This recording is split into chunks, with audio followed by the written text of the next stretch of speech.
Welcome to the AgBiz Digital Marketing Planner.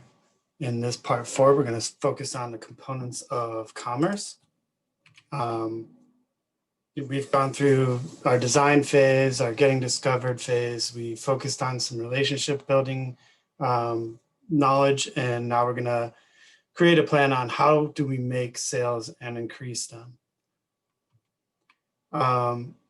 When I refer to commerce, what I'm referring to is how to influence sales and increase sales volumes. The most important part of this phase is to analyze the information that your website is producing for you. With commerce, our points of interest that we're going to speak about really quickly and then go back to is we're going to talk about key performance indicators, or KPIs. Some of you have heard of this, some of you haven't, but you all know what sales are: revenue, average order value, and lifetime value of customers are.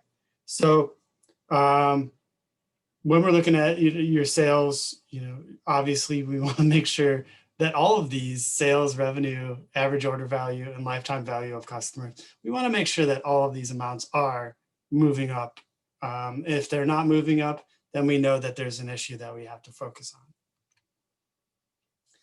on. On your website, where you're making the sale, that's the major ingredient in this situation. So we're going to talk about platforms, website platforms that are most applicable to our agricultural entrepreneurs. And so we're going to review some website platforms. We're going to review ways that you can intake information from your online audience. And then we're going to talk a little bit about payment gateways. How are we going to make sure that you're able to get paid via online activities? So when we're looking at websites, this is a major issue with the agricultural community here, is just trying to figure out what makes sense to them. The reason why I like to promote or speak of all-in-one solutions first is because they're easy to learn. They're easy to learn. Not only are they easy to learn, they're easy to implement and they're easy to manage. So my top two that I always like to promote are Shopify and BigCommerce. Mind you, I am not paid by any entity to promote any of these products. The Shopify and BigCommerce, they usually start with basically a monthly plan. The very basic plans will cost you about $29 per month. Like I said, the reason why I like to promote these is that they're easy to use. Hosting is included. I referred to hosting earlier. That's basically where your site lives, where it is, where the documents, where everything lives. It has to be stored somewhere.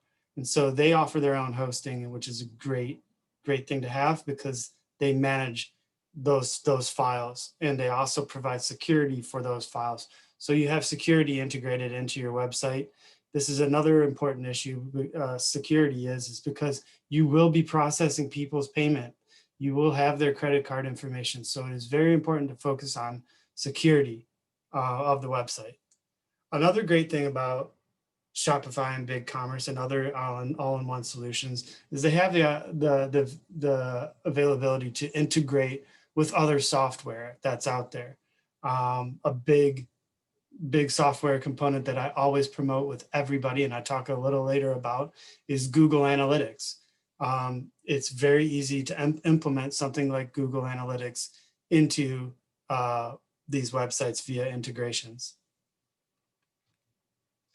Another option while you're building your websites or establishing your online presence is to use a build your own platform.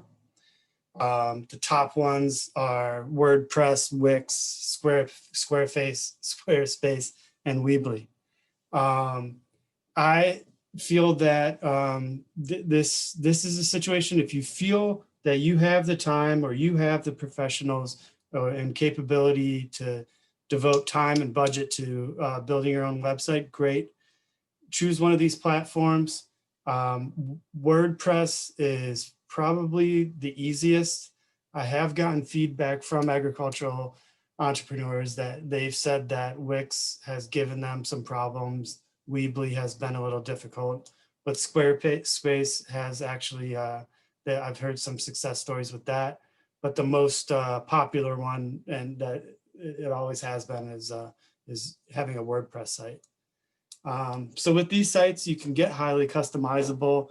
You can add your, if you feel like getting creative and if you want control of how, like, everything of every way your site looks, then this is the way to go. All of these sites will require a host. I've spoken about these in the past. I highly recommend SiteGround, and GoDaddy is great too. Another point to consider, like I talked about in the past, is customer service. SiteGround has great customer service. GoDaddy does too. I just find from my own experience that SiteGround has quicker customer service. Keep in mind when you're building a website that this also requires security. You'll have to buy something like an SSL certificate. All of your hosts will know about this. So make sure that you pay attention to when your host says that you need an SSL certificate. That will help you encrypt information that is given to you by your customers. While you can integrate with quite a bit of other software, it may require an extra investment when you have one of these platforms. Make sure that you understand what those investments are. The most popular thing that on this topic is that WordPress uses a variety of software, open source software, and they integrate with other softwares via plugins. So the most important plugin that I can think of right now is the e-commerce component of WordPress, which is called WooCommerce. And it's very important to understand how that integrates with your WordPress site. So make sure that you're following all the steps that they list for you. WordPress and WooCommerce do offer quite a bit of instructional material online that you can learn from in order to be successful with that integration. When you're using these type of platforms, you really do need to discuss with yourself and your team whether it's the right time to bring on a professional to get you started and to maintain these sites. These sites do need maintenance on a monthly, sometimes weekly basis. So it's really important before you get involved in this to understand if you're going to be able to hire someone that will be able to get you started, get you maintained, and keep you up to date with all security issues. Within commerce, within the field of commerce, you need this form of you need a way of intaking information from your online audience. The most common forms that I've seen out there right now of intake activities is by implementing Google Forms. This is for someone who basically just wants their audience, their target audience, to go fill out a form with their orders on it. And once they submit it, it gets sent to you via email. This can be a little difficult for certain people. I have seen that a lot of farmers do have success just using Google Forms to do their CSAs or do their weekly deliveries. But it is a little tough. The good thing is Google Forms and Google have a lot of informational material on how to get started and how to use this. My personal favorite is utilizing forms on HubSpot. HubSpot does have a lot of tutorials online, but it does require a little bit of knowledge on how to use software. And so it is a little bit advanced, but I highly recommend it if you have the time to look into it. And other forms, like the platforms I just talked about earlier, all of those platforms also have built-in forms where you can customize the fields that people contact you by. Also, it's pretty obvious if you're going to have an e-commerce component, forms are already integrated into that, where people are giving you their contact and billing and shipping information.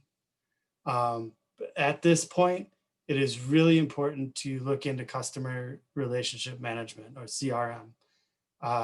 Almost all of your e-commerce platforms that I talked about before, Shopify, BigCommerce, and WooCommerce, those guys are already going to have a way for you to analyze and look at all of the people that have completed forms on your site.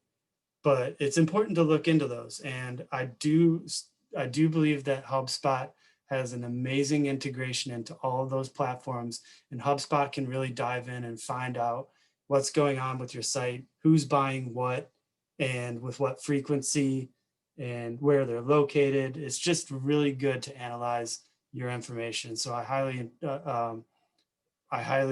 promote HubSpot whenever I can. When you're putting together your e-commerce platform, another major component is understanding that you have to be processing payments. So there has to be some way that someone can take in your money and get it to your bank account. The most popular ones that I've heard of lately are integrating a PayPal account or a Braintree account with your e-commerce platform. Integrating Stripe is very popular payment gateway. Square, I think a lot of farmers know what Square is, and Square will integrate with websites. Apple Pay is popular, and recently I've been finding that people are really getting into utilizing Venmo. At this moment, I'm not very sure on how Venmo will integrate with websites, but I do believe that Venmo is very important for people who are selling at farmers markets. I have had people tell me recently that they've increased their sales fourfold just by offering Venmo. So when you're looking at payment gateways, all of these, just make sure that you're paying attention to the fees that are involved. Everything from monthly fees to transactional fees are very important to understand. And so make sure that you are getting all of that information before you make any commitments. And as I've mentioned before, analytics is a very important component of making sales online. Google Analytics is a free service offered by Google, obviously, which allows you to dig deeper into the performance of your website and your marketing efforts.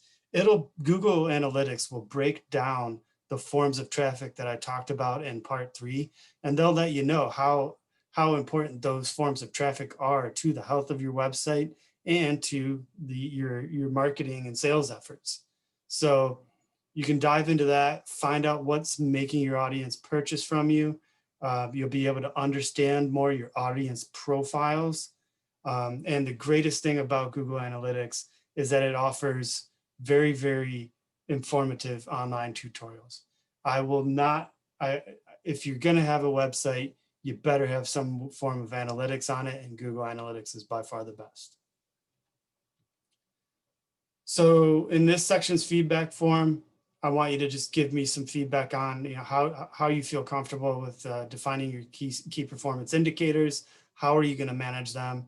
Do you have a plan to integrate a sales component to your website? If so, what is your current or future plan to utilize those components? And where do you need the most support right now in improving your e-commerce efforts? As you know, if you have any questions, please feel free to contact me at zachary.m.smith@uvm.edu. And we'll look forward to launching part 5 and wrapping up your business plan or your digital marketing plan.